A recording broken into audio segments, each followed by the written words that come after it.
On m'a déjà dit que je ressemblais à l'écriteau de porter vos lunettes de sécurité qui est affiché sur des machines-outils. Non, je suis pas le modèle qui a servi à designer l'image en question, mais je pourrais reconnaître une certaine ressemblance. Ceci étant dit, dans cette vidéo aussi, on va partir d'une image 2D comme ça là, que vous avez photographiée ou que vous avez acquise d'une autre manière. On va la transformer en fichier vectoriel qu'on va ensuite pouvoir transférer dans Fusion 360 et l'utiliser pour faire une modélisation.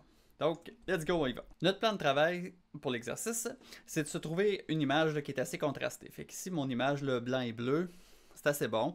N'importe quoi qui est en noir et blanc, n'importe quoi qui est pas avec plein de teintes différentes de couleurs, c'est bon. On va la renier pour garder juste la zone qui nous intéresse. Ensuite de ça, Fusion 360 n'est pas capable de générer une extrusion, générer un volume directement à partir d'un fichier d'image. Il prend un fichier vectoriel. Donc on a déjà appris comment tracer par-dessus une image. Mais quand on arrive à quelque chose d'un peu plus compliqué comme ma face, qui n'est pas vraiment ma face, ben ça devient lourd assez rapidement. Fait qu'on va utiliser un service en ligne gratuit. Il y en a plein. picsvg.com.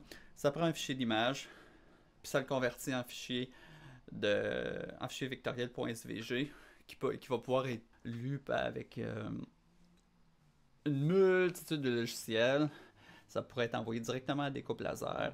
Ça va être lu par Fusion 360. Ça va être lu par la plupart des logiciels de modélisation ou les logiciels de graphisme. Puis après ça, on va importer notre fichier qui est maintenant vectoriel dans Fusion 360 et on va s'en servir pour se créer une modélisation 3D. Maintenant que le plan de match est établi, on retourne au début. Je vous fournis mon image pour l'exercice, ça va être dans la description de la vidéo. Fait que si vous voulez l'utiliser pour vous pratiquer, let's go. Sinon, prenez juste n'importe quelle image bien contrastante. On va aller vers picsvg.com. Quand vous arrivez sur le site internet, ça va ressembler à quelque chose comme ça. Cliquez sur Upload a picture. Allez trouver votre image contrastante. Cliquez sur Ouvrir. On patiente un petit peu. Et bingo, il nous propose quelque chose. On peut jouer avec le niveau de détail. Ce qui n'est pas nécessairement bon dans mon cas parce que ça va m'amener plein de petits détails, là, de petites erreurs là, que je veux pas vraiment garder pour ma modélisation. Puis on peut aussi changer le filtre. En partant de 1 en allant vers 4, on dirait qu'il devient de plus en plus sensible à la variation entre le blanc et le bleu. Puis il va venir chercher une zone un petit peu plus large. Dans mon cas, le Edge 1, la bordure 1 était ce qui me donnait le meilleur résultat. Je vous laisse jouer avec votre propre photo. Puis on va cliquer sur Download SVG. Mon fichier SVG s'ouvre. Vous pouvez visualiser votre fichier SVG directement comme ça. Ça a l'air quand même relativement bon. Fait que je vais simplement le sauvegarder dans mon dossier de travail. Puis, je vais basculer dans Fusion 360 et je vais me créer un nouveau fichier. Pour l'exercice, là, je vais projeter mon image convertie, là, le contour de ma face qui n'est pas ma face. Je vais la projeter sur une sphère. On fait comme si on se faisait une boule de Noël, là. Une boule festive. Et donc, je vais me créer une esquisse. On va faire ça super vite. Tout ce que je veux un cercle. Mettez une dimension quelconque. Là. Je vais mettre 150 mm, ça n'a aucune importance. Puis, séparez votre cercle en deux. À la verticale ou à l'horizontale, ça n'a pas d'importance. L'important qui est nécessaire, c'est que ce soit séparé vraiment dans le milieu. Et après ça, on va aller dans Solide, Révolution, Contour, cliquez n'importe quelle des deux moitiés, Axe, cliquez votre ligne verticale, puis assurez-vous de garder l'angle à 360 degrés et cliquez sur OK. Ça vous fait une belle sphère. Ensuite, on va aller importer notre fichier SVG qu'on vient de convertir.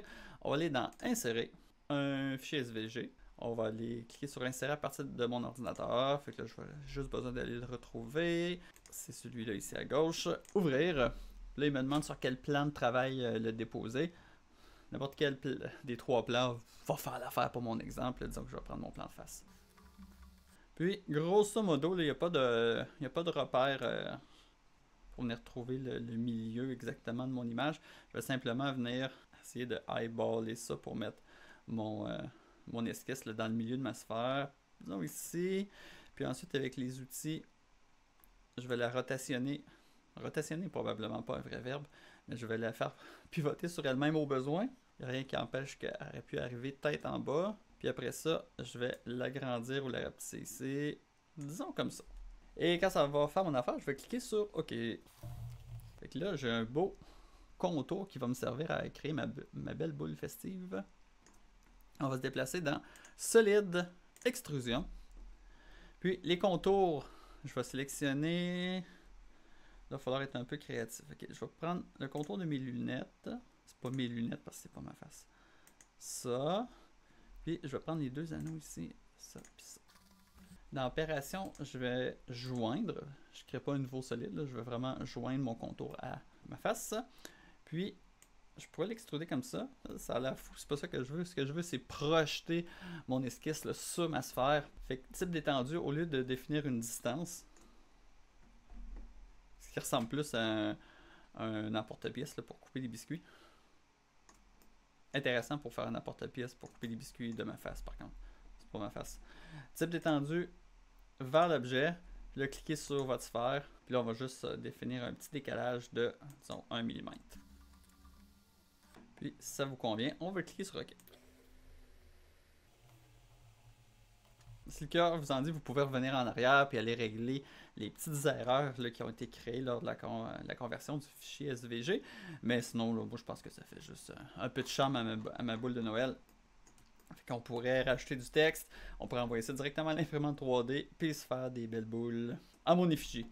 Je vous invite à faire l'exercice. Vous pouvez le faire une première fois avec mon image. Sinon, ben, je vous invite à le faire avec votre image aussi, là, c'est super intéressant. Je vous invite aussi à essayer d'explorer d'autres logiciels ou services en ligne là, pour convertir les images en SVG.